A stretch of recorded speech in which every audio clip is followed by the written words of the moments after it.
بسم الله الرحمن الرحيم.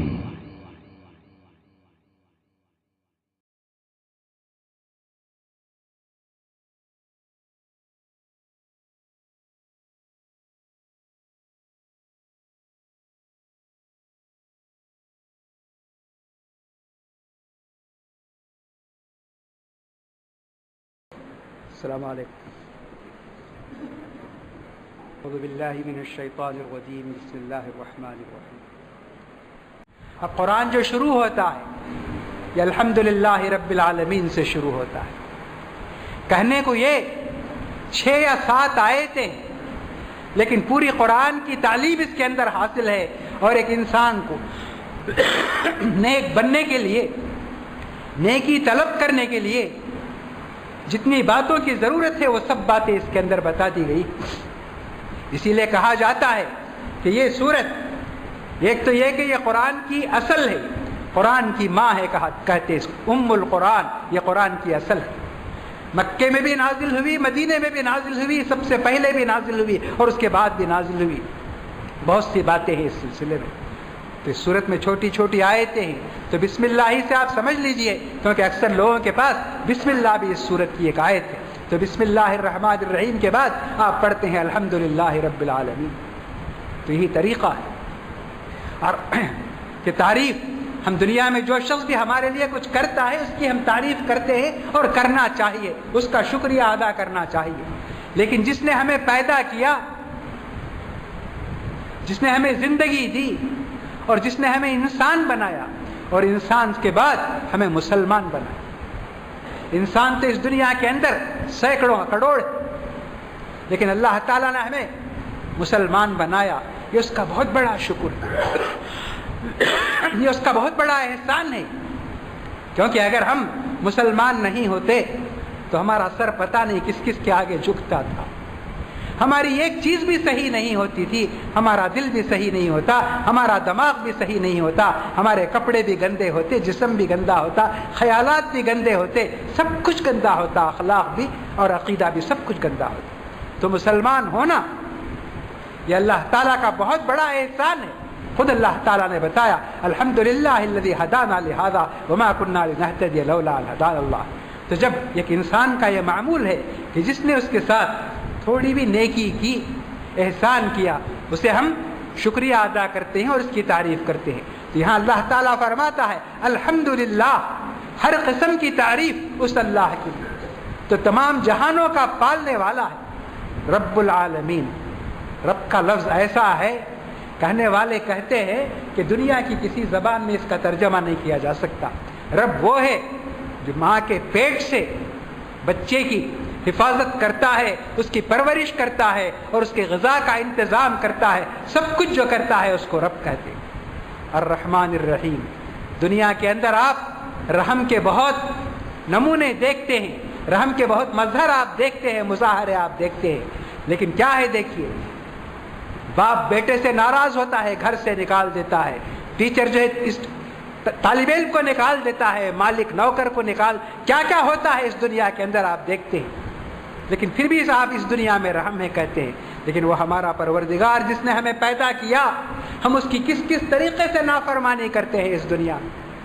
حالانکہ اس نے ہمیں کیوں پیدا کیا، ما خلقت الجن والانس الا لیعبدون. ہم کس کس طریقے سے اس کی نافرمانی کرتے ہیں، لیکن اس کے باوجود وہ ہمیں موقع دیتا ہے، سنبھلنے کا موقع دیتا ہے، توبہ کے لیے بلاتا ہے، اور کیا کیا وہ ہمارے ساتھ. اس لیے الرحمن الرحیم.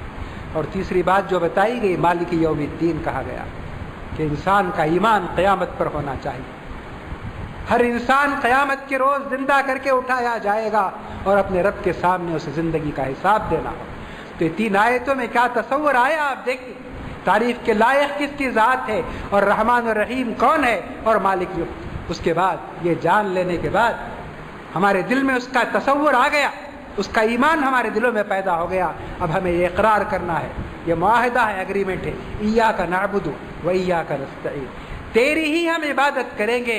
ہماری زندگی میں غربت آئے، تنگی آئے، امتحان آئے، مفلسی آئے، بیماری آئے، کچھ بھی آئے، ایاک نعبد و ایاک نستعین، تجھی سے ہم مدد مانگیں.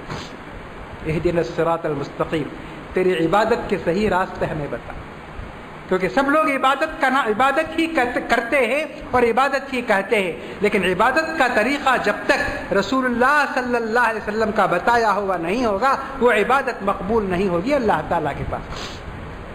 پھر اس کے بعد کہا گیا کہ دنیا کے اندر بہت سی قومیں تھیں، دنیا بہت پرانی ہے، بہت سی قومیں اس دنیا کے اندر تھیں، لیکن کچھ قوموں نے جو پہلے اللہ تعالیٰ کی پسندیدہ قومیں تھیں غلط راستہ اختیار کیا تو راستے سے بھٹک گئے، یا پھر اللہ تعالیٰ کے غضب کے مستحق ہوئے۔ یہ کہا گیا غیر المغضوب علیہم ولا الضالین، ان قوموں کے راستے سے تو ہمیں بچا جن کے اوپر تیرا غضب نازل ہوا اور وہ دو بھٹک گئے، ایسے راستے سے ہمیں بچا۔